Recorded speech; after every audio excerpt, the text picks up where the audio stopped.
From ninth on the grid in Japan to second on the front row in Miami, that is the scale of Red Bull's turnaround in just 5 weeks. Max Verstappen lined up alongside championship leader Kimi Antonelli at the Miami International Autodrome after a qualifying lap that was just 0.166 seconds off pole, his best grid position of the entire 2026 season. Through the opening 3 rounds in Australia, China, and Japan, the 4-time world champion had failed to qualify higher than 8th and had managed a best race finish of only 6th. Something had fundamentally changed in Miami, and the data tells the full story. Meanwhile, Verstappen's teammate Isack Hajar endured one of the most difficult weekends of his short Formula One career. A qualifying disqualification, a straight-line speed deficit, and a race-ending crash painted a deeply concerning picture, one that raises real questions about what comes next for the young Frenchman. The story of Miami begins weeks before a single lap was turned in Florida. Red Bull arrived at the Miami International Autodrome carrying the weight of 3 deeply underwhelming race weekends. The RB22, built under the sweeping new technical regulations of 2026, had proven difficult to understand, unpredictable in its handling, and simply too slow compared to Mercedes, Ferrari, and McLaren. Verstappen himself described the experience with striking honesty. "I felt like a total passenger in the car," he told Sky Sports F1. "It could understeer, it could snap on me, it could feel different from one session to the other, without even touching parts." The numbers back that frustration, a best qualifying result of 8th place across 3 races. A points haul that left him 9th in the drivers' standings, 59 points behind championship leader Kimi Antonelli heading into Miami.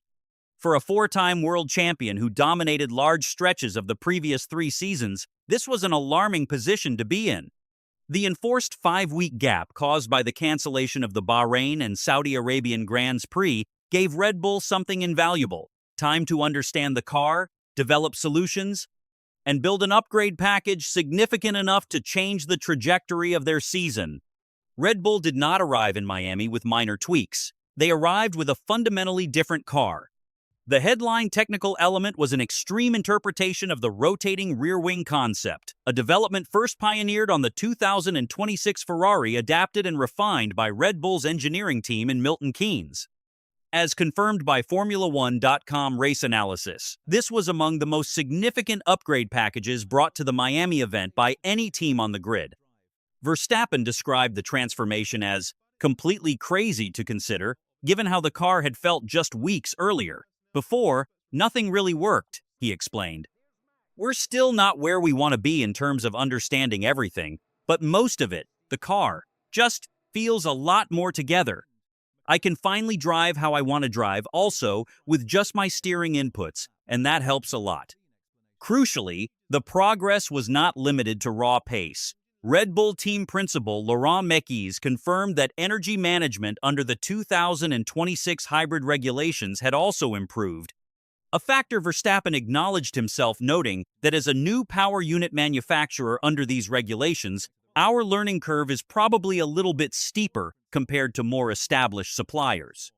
The upgrade's effect was visible across the entire Miami weekend. Sprint qualifying showed a dramatically reduced gap to the front. The sprint race demonstrated strong race pace as Verstappen closed on Mercedes in the second half, and then main qualifying confirmed it was no fluke. Second on the grid, 0.166 seconds off pole, the fastest Red Bull qualifying lap of the 2026 season by a margin. Kimi Antonelli took his 3rd consecutive pole position with a lap of 1:27.798, but Verstappen was right behind him, having delivered what Sky Sports F1 pundit Karun Chandhok described as an outstanding performance. "I wonder, as the Red Bull has got more competitive, has Max Verstappen found another gear?" Chandhok remarked after the session. "He's been outstanding today." Verstappen's assessment of the session captured exactly why this result mattered beyond just the grid position. "To be on the front row is way better than I expected heading into the weekend," he told Formula1.com. "I feel more in control of the car again, then I can push a bit more, then the upgrades are working." After addressing what Verstappen called problems I want to sort out, with only tiny car changes overnight, main qualifying delivered an even stronger result. This was not a one-session fluke, it was a structured step forward, confirmed across multiple runs. For the first time in 2026, the word championship re-entered Verstappen's vocabulary in a meaningful way. From here, there's light at the end of the tunnel, he said. We can just push on and try to close the gap further. While Verstappen was finding his rhythm, Isaac Hadjar was navigating the most difficult weekend of his Formula One career. The performance gap between the two Red Bull drivers in Miami was stark and well documented. As confirmed by Sky Sports F1 data, Verstappen was almost a full second faster than Hadjar in the final part of sprint qualifying. In full Grand Prix qualifying 24 hours later, Hadjar could only manage 9th 7 places and a significant margin behind his teammate.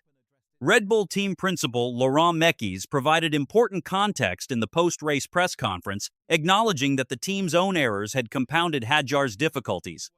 Without giving away too many secrets, you may find out for yourselves that we have had a straight-line performance deficit on his behalf for most of the weekend, Mekies confirmed. This has not helped the overall performance.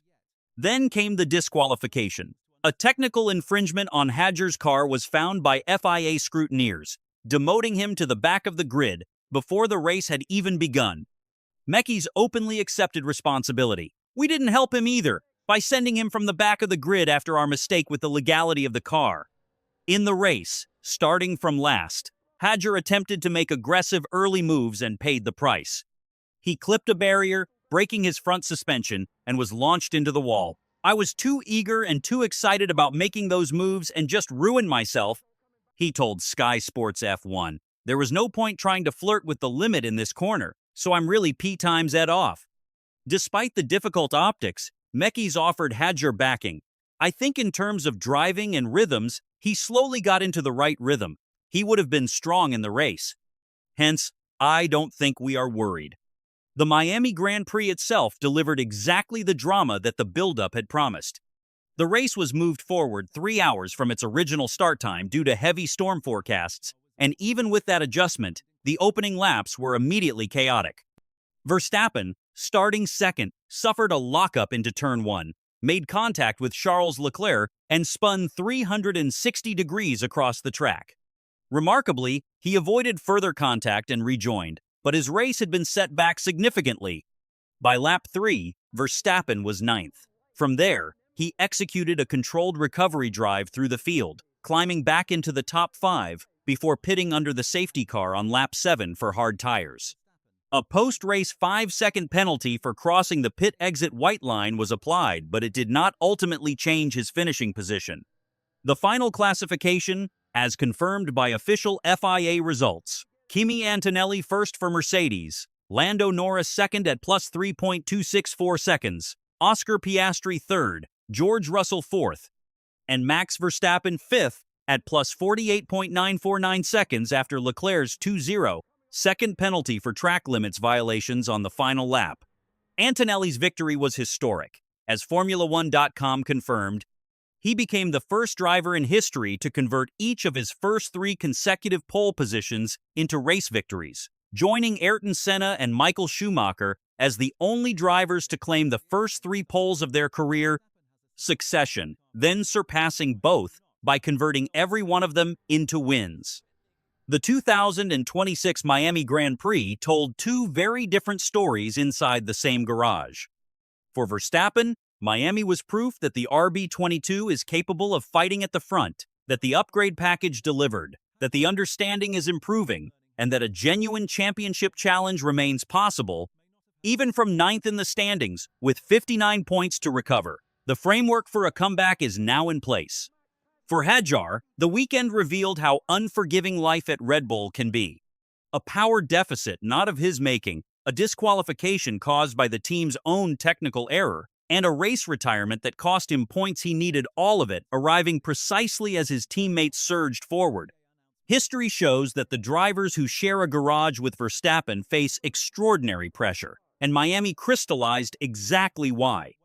The championship picture remains clear. Antonelli leads on 75 points, Russell on 68, with the 2 Mercedes drivers having established a commanding early advantage.